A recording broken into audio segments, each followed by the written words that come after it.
Welcome back to jazz photography. കേരളത്തിലാണെങ്കിൽ തിരുവനന്തപുരം മുതൽ കാസർഗോഡ് വരെ മഴയാണ്. എല്ലാ ദിവസവും മഴയാണ്. ഇന്ന് റെഡ് അലർട്ട് അല്ലെങ്കിൽ ഓറഞ്ച് അലർട്ട് ഇങ്ങനെ പോവുകയാണ് മഴ. ആർക്കും മഴ കൊണ്ട് കുഴപ്പമൊന്നുമില്ലല്ലോ, എല്ലാവരും സുഖമായിട്ടിരിക്കുന്നത് കരുതട്ടെ. 5 kg ബീഫ് പിക്കിൾ ഉണ്ടാക്കുന്ന മെതേഡും പിന്നെ കുഞ്ഞായിട്ട് കട്ട് ചെയ്യാതെ അതിനൊരു സൊല്യൂഷൻ്റെ ഒരു ട്രിക്ക് ഇത്രയുമാണ് ഇന്നത്തെ വീഡിയോയിൽ ഉൾപ്പെടുത്തിയിരിക്കുന്നത്. ബീഫ് അച്ചാറിന് വേണ്ടി ബീഫ് ഇങ്ങനെ കട്ട് ചെയ്തെടുക്കണമെങ്കിൽ കുറച്ച് ബുദ്ധിമുട്ടാണ് ഇല്ലേ. ഇപ്പം മാർക്കറ്റിലൊക്കെ കട്ട് ചെയ്ത് കിട്ടും, പക്ഷേ അത് തടിയെ വെച്ച് അവരിങ്ങനെ കുഞ്ഞായിട്ട് കട്ട് ചെയ്തെടുക്കുമ്പോഴത്തേന് തടിയുടെ കുറച്ച് പീസും കൂടെ അതിനകത്ത് കാണും. ആ പൊടിയൊക്കെ കളഞ്ഞ് വാഷ് ചെയ്തെടുക്കണം. എന്തൊരു പാടാണ്. ബീഫ് ഇതുപോലെ വലിയ കഷ്ണമായിട്ട് മുറിച്ചെടുക്കണം. അതിന് കട്ട് ചെയ്തെടുക്കുന്ന പ്രയാസം മാറിയില്ലേ. അത് കഴിഞ്ഞിട്ട് വെള്ളം ഒഴിച്ച് നന്നായിട്ട് 3-5 പ്രാവശ്യം വാഷ് ചെയ്യുക. അതിനുശേഷം ഇതുപോലെ കിട്ടിയുള്ളൊരു പാത്രത്തിനകത്തേക്ക് വെച്ചിട്ട് അതിനകത്ത് വെള്ളം മൊത്തം വാലാനായിട്ട് വെക്കുക. ഇത് സ്റ്റീം കയറ്റുക എന്ന് പറഞ്ഞാൽ വേവിക്കുകയൊന്നും വേണ്ട. ഇത് 3 വിസിൽ വന്നാൽ മാത്രം മതി. സാധാരണയായിട്ട് വെക്കുമ്പോൾ ബീഫിൽ നിന്ന് വെള്ളം ഇറങ്ങി വരുമെന്നും പറഞ്ഞിട്ട് വെള്ളം ഒഴിക്കേണ്ട കാര്യമില്ല. പക്ഷേ കുക്കറിൽ വെക്കുമ്പോൾ അടുക്കി പിടിക്കാതിരിക്കാനായിട്ട് 1 ഗ്ലാസ് വെള്ളം കൂടി ഒഴിച്ചു കൊടുക്കുന്നുണ്ട്. 1 ടീസ്പൂൺ ഉപ്പ്, 1 ടീസ്പൂൺ മഞ്ഞൾപ്പൊടി, 3 ടേബിൾ സ്പൂണ് കാശ്മീരി മുളക് പൊടി, ഇത്രയും ആദ്യം ചേർക്കണം. ഇളക്കി യോജിപ്പിക്കണം. എല്ലായിടത്തും ഉപ്പും മുളകും എല്ലാം പിടിക്കണം. അതുപോലെ ഇതിപ്പോൾ 3 വിസിൽ വന്നിട്ട് ഓഫ് ചെയ്തിരുന്നു. അത് കഴിഞ്ഞ് ഇപ്പം തണുത്തിട്ട് ഞാൻ തുറക്കുകയാണ്. കണ്ടോ, ഇതിനകത്ത് സ്വല്പം വെള്ളം വന്നിട്ടുണ്ട്, അതായത് സ്വല്പം ജ്യൂസ് ഉണ്ട്. അത് ഞാൻ വറ്റിക്കുന്നില്ല. കാരണം എന്താണെന്ന് ചോദിച്ചാൽ വറ്റിക്കാൻ വെച്ചിട്ടുണ്ടെങ്കിൽ ഈ ഇറച്ചി അല്ലെങ്കിൽ ബീഫ് കൂടുതൽ വെന്തു പോകും.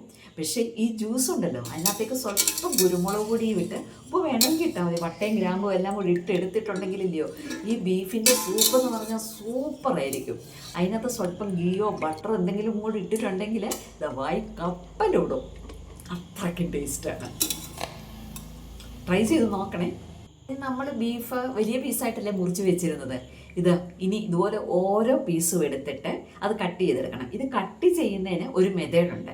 കത്തി നമ്മൾ ഇങ്ങനെ എടുത്തിട്ട് ഇത് ഫ്രണ്ടിലേക്ക് മാത്രമേ മൂവ് ചെയ്യാൻ പാടുള്ളൂ, ബാക്കിലേക്ക് എടുക്കരുത്. ബാക്കിലേക്ക് എടുത്താൽ അത് പൊടിയാൻ ചാൻസ് ഉണ്ട്. ഹാഫ് കുക്ക്ഡായിട്ടുള്ള ബീഫാണെന്ന് പറഞ്ഞാലും ബാക്കിലേക്ക് കത്തി വലിക്കാൻ പാടില്ല. ഫ്രണ്ടിലേക്ക് മാത്രം കത്തി ചലിപ്പിച്ചുകൊണ്ട് കട്ട് ചെയ്തെടുക്കുക. എത്ര ഈസിയാണെന്ന് കണ്ടോ. ഈ മെത്തേഡ് നിങ്ങളുടെ ഫ്രണ്ട്സിനും റിലേറ്റീവ്സിനും ഒക്കെ ഷെയർ ചെയ്യണം. അച്ചാറിൻ്റെ മോസ്റ്റ് ഇമ്പോർട്ടൻ്റ് സ്റ്റേജിലേക്ക് കടക്കുക. അതിന് എന്തൊക്കെയാണ് വേണ്ടതെന്ന് നമുക്ക് നോക്കാം. ഞാൻ എടുത്തിരിക്കുന്നത് നല്ലെണ്ണയാണ്. പ്യുവറായിട്ടുള്ള നല്ലെണ്ണ 1/2 ലിറ്റർ.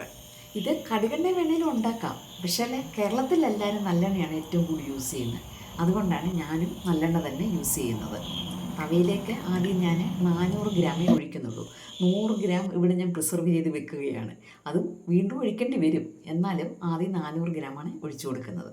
ചൂടായ എണ്ണയിലേക്ക് ബീഫ് കുറേശ്ശെയായിട്ട് ഇങ്ങോട്ട് ഇട്ട് കൊടുക്കുക. കുറച്ച് നല്ല നിരത്തി ഇട്ട് കൊടുക്കണം. ആദ്യമേ ഇളക്കാൻ പാടില്ല. അത് കുറച്ച് നേരം കിടന്നിട്ട് ഒരു ലൈറ്റ് ബ്രൗൺ കളറാകുമ്പോൾ മാത്രമേ ചെറുതായിട്ട് തിരിച്ചിട്ട് കൊടുക്കാൻ പാടുള്ളൂ. അത് കലങ്ങി പോകാതിരിക്കാൻ വേണ്ടിയാണ് അങ്ങനെ ബ്രൗൺ കളറാകുമ്പോൾ തിരിച്ചിട്ട് കൊടുക്കുക. അത് കഴിഞ്ഞിട്ട് ഇടയ്ക്കിടയ്ക്ക് ഇളക്കി കൊടുക്കുക. ഡീപ്പ് ഫ്രൈ ആക്കണം. അതുകൊണ്ട് ഇത് സിമ്മിൽ തന്നെ ഇടാൻ പ്രത്യേകം ശ്രദ്ധിക്കണം. ഇത് ഡീപ്പ് ഫ്രൈ ആകണം, കാരണം അകമെല്ലാം നല്ലതായിട്ട് ഫ്രൈ ആയി വരണം. ഇത് കേടാകാതിരിക്കേണ്ട സാധനമായതുകൊണ്ട്. ബാക്കി ഇരിക്കുന്ന ബീഫെല്ലാം ഇതുപോലെ കുറച്ചിട്ട് ഫുള്ള് ഫ്രൈ ചെയ്തെടുക്കണം. ബാക്കിയിരിക്കുന്ന നല്ലെണ്ണയും കൂടി ഇതിനകത്ത് ഒഴിച്ചു കൊടുക്കണം. ഇനിയും ഇതിലേക്ക് ഇട്ട് കൊടുക്കുന്നത് 500 ഗ്രാം വെളുത്തുള്ളി നെടുകെ കിളർന്നത് ആണ്. അതിനുശേഷം ഇഞ്ചി കൊത്തിയരിഞ്ഞത്, അതും ഇതുപോലെ തന്നെ 500 ഗ്രാം ഉണ്ട്. പച്ചമുളക് കുഞ്ഞായിട്ട് കട്ട് ചെയ്തത്, ഒരു തണ്ട് കറിവേപ്പില, ഇത്രയുമാണ് ഇതിനകത്തേക്ക് ചേർക്കുന്നത്. വെളുത്തുള്ളി കുറച്ചൊന്ന് വെള്ളം വറ്റി വരുമ്പോഴത്തേനെ ഇഞ്ചിയൊക്കെ ഇട്ട് കൊടുത്താൽ മതി.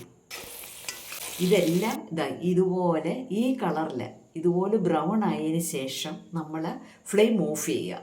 ഫ്ലെയിം ഓഫ് ചെയ്തതിന് ശേഷമാണ് ബാക്കി ചേരുവകൾ ചേർക്കുന്നത്. അതെന്തൊക്കെയാണെന്ന് നമുക്ക് നോക്കാം.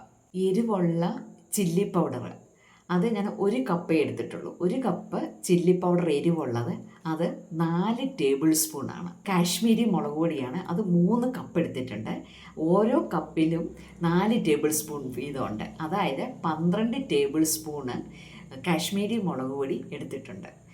1/2 ടേബിൾ സ്പൂൺ മഞ്ഞൾ പൊടി, 1 ടേബിൾ സ്പൂൺ ഉപ്പ്, ഇത്രയുമാണ് ചേർക്കുന്നത്. ഇതെല്ലാം ഓരോന്നായിട്ടിട്ട് ചൂടുള്ള എണ്ണയിൽ നമ്മൾ നല്ലതായിട്ടൊന്ന് ഫ്രൈ ചെയ്യുക. അന്നേരം ഇതിൻ്റെ എന്തെങ്കിലും പച്ചമണമൊക്കെ ഉണ്ടെങ്കിൽ അതെല്ലാം മാറാനായിട്ടാണ്. 1 ലിറ്റർ വിനീഗർ ഞാൻ ഇതിനകത്ത് ചേർക്കുന്നുണ്ട്. അത് എന്തിനാണെന്ന് വെച്ചാൽ ഇത് ട്രെയിനിലൊക്കെ കൊണ്ടുപോകാനുള്ള അച്ചാറാണ്. അവിടെ ചെന്നാൽ ഫ്രിഡ്ജിനകത്തൊന്നും വെക്കാനല്ല, അതുവരെ അത് കേടാകാതെ ഇരിക്കുകയും വേണമല്ലോ. അതുകൊണ്ടാണ് ഞാൻ ഇത്രയും വിനീഗർ ചേർക്കുന്നത്. വിനീഗറിലേക്ക് ഈ മസാലക്കൂട്ടെല്ലാം നന്നായിട്ട് യോജിപ്പിക്കണം. അതിനുശേഷം 1 ടേബിൾ സ്പൂൺ ഉപ്പും കൂടി ചേർക്കണം. കാരണം എന്താണെന്ന് വെച്ചാൽ ഈ വിനീഗറിന് നല്ല പുളിയുണ്ട്. അന്നേരം ഈ പുളി മുമ്പിൽ നിൽക്കാൻ പാടില്ല. അന്നേരം ഉപ്പും കൂടി ഇട്ട് കഴിയുമ്പോഴേ ആ ടേസ്റ്റ് ബാലൻസ് ആകത്തുള്ളൂ. അതിന് വേണ്ടിയാണ് അങ്ങനെ ചെയ്യുന്നത്. ഫ്രൈ ചെയ്ത് വെച്ചിരിക്കുന്ന ബീഫ് ഉണ്ടല്ലോ, അത് ഇതിനകത്തേക്ക് പതുക്കെ ഇട്ട് നന്നായിട്ട് ഇളക്കണം. നന്നായിട്ട് ഇളക്കാൻ തലക്കും വിലങ്ങും എല്ലാം നന്നായിട്ട് ഇത് ഇളക്കണം. ഇളക്കി ഈ ബീഫ് അതിനകത്ത് നന്നായിട്ട് യോജിക്കണം.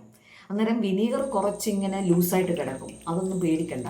കുറച്ച് കഴിയുമ്പോഴത്തേന് ഈ വിനീഗർ മുഴുവൻ ഈ ബീഫ് സക്ക് ചെയ്തിട്ടുണ്ടാകും. ഇപ്പോൾ ഇത് സന്ധ്യ ആയിട്ടുണ്ട്. ഇനിയിപ്പോൾ ഓവർനൈറ്റ് ഇത് ഞാൻ അടച്ചു വെച്ചിട്ട് എടുക്കുന്നത് നിങ്ങളെ കാണിച്ചു തരാം. ഇത് ഞാൻ തുറന്ന് നോക്കാൻ പോവുകയാണ്. നല്ല സ്മെല്ലുണ്ട്, നല്ലതായിട്ടുണ്ട്.